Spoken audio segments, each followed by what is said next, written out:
Hey there, and welcome to 8-Minute English with Daily English Podcast, your quick daily podcast to practice real English, step by step.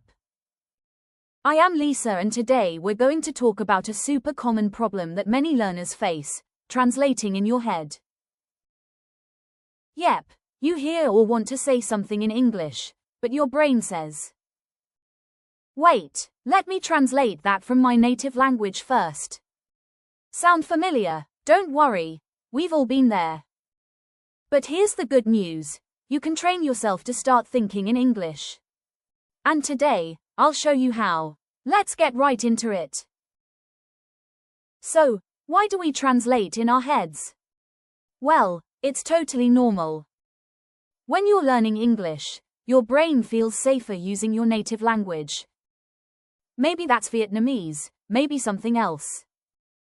So it tries to translate everything before you speak or understand. But the problem is, that's slow. It creates this delay in your speaking, and it makes you feel stuck. Plus, translations are often not accurate. Grammar and word order are different in English. So the goal is, stop translating, and start thinking in English directly. And here are a few simple tips to help you do that. So, why do we translate in our heads? Well, it's totally normal. When you're learning English, your brain feels safer using your native language. Maybe that's Vietnamese, maybe something else. So it tries to translate everything before you speak or understand. But the problem is, that's slow. It creates this delay in your speaking, and it makes you feel stuck. Plus, translations are often not accurate. Grammar and word order are different in English.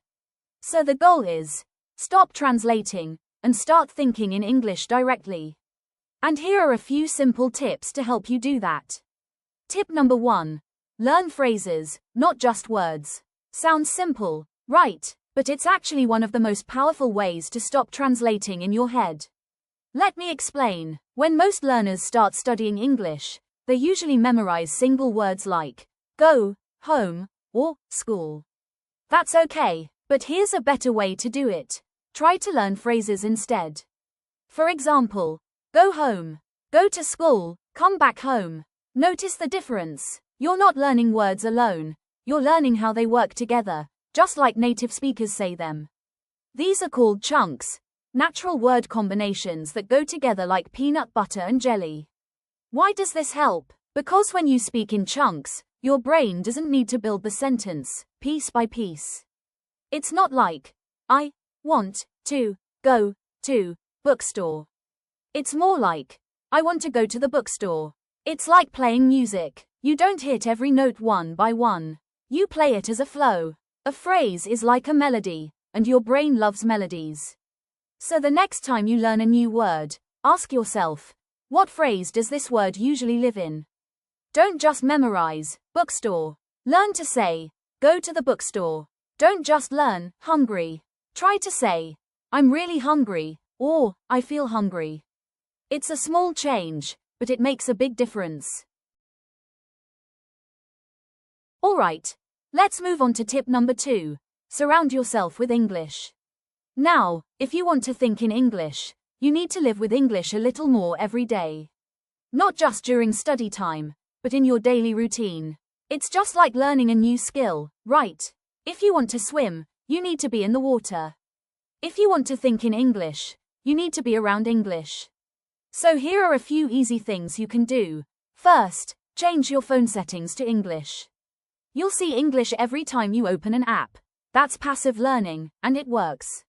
Next, label things in your house with simple English words. Put a sticky note on your mirror, your chair, your window, even your refrigerator. These little reminders help connect English words to real-life objects, so your brain stops needing to translate. Third, watch easy English videos with subtitles. Start with short ones, cartoons, vlogs, or cooking channels, and read along. And of course, keep listening to short English podcasts, like this one. Every episode is a mini habit. The more you listen, the faster your brain starts to accept English as normal. Because here's the magic. The more English you hear and see, the more your brain says, "Hey, I know this.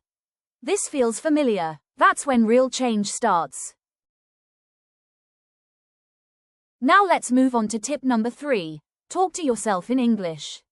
I know, it might sound a little weird at first, but trust me, this is one of the fastest ways to start thinking in English. Why? Because when you talk to yourself, there's no pressure, no grammar police, no judgment, just you and your practice. And here's the good news. You don't need to say anything complex. Start super simple. For example, I'm making coffee. Where's my phone? I feel tired today. I'll wear the blue shirt. These are the real thoughts we have every day. So start saying them in English, out loud or in your head. Walk into the kitchen and say, "Now I'm cooking rice. I need water. Where's the salt?" That's it. You're practicing speaking and thinking at the same time. And here's a bonus. If you do this every day just for 2 or 3 minutes, your brain will automatically get faster at finding the English words. So next time you're alone, give it a try. Speak your thoughts out loud, in English.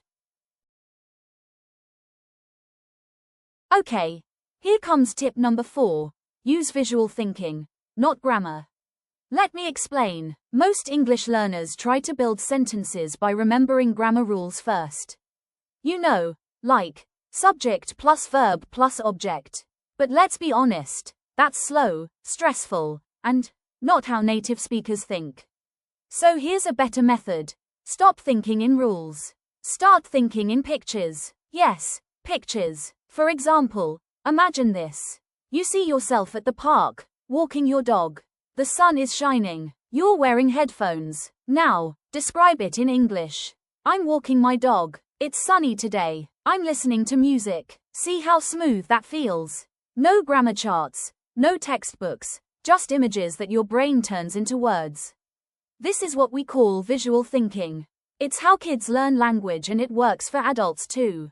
So next time you're practicing English, don't ask, "What tense should I use?" Instead, ask, "What do I see in my mind?" Trust your brain. It knows more than you think. Alright, we've reached tip number 5. Practice with micro conversations daily. Now, what's a micro conversation? It's a short, simple dialogue, just 1 or 2 sentences. But here's the key. You say it every day. These tiny conversations help your brain get used to real English situations. You don't need a teacher. You don't even need a partner. You can practice with yourself. Anytime, anywhere. Here are a few examples. Speaking head, "Hi. How are you?" "I'm good, thanks." You. Speaking head, "Can I get a coffee, please?" "Sure. One moment." Speaking head, "What time is the meeting?" "It starts at 10. You can say these out loud, in your head, or even record yourself. The goal is to repeat them until your brain responds automatically, without needing to translate. Think of it like brushing your teeth. It's short, it's daily, and over time, it makes a big difference. So here's your challenge. Pick one micro conversation today, and repeat it 5 times. Tomorrow, try a new one. It's fast, it's easy, and it works. Let's go over the tips one more time. Translation is normal, but it slows you down. Tip number 1. Surround yourself with English every day. Tip number 2. Talk to yourself in simple English. Tip number 3. Think in pictures, not grammar. Tip number 5. Practice micro conversations daily. Remember, you don't have to be perfect. You just have to be consistent. Bit by bit, your brain will switch from translating to thinking in English. It's also the end of our Today podcast. Thanks so much for joining me on 8-Minute English with Daily English Podcast. If you found this episode helpful, don't forget to like, subscribe, and share it with a friend. And remember, you don't need to be perfect. You just need to practice a little, every day. Thanks for listening to Daily English Podcast. See you in the next episode. Bye-bye.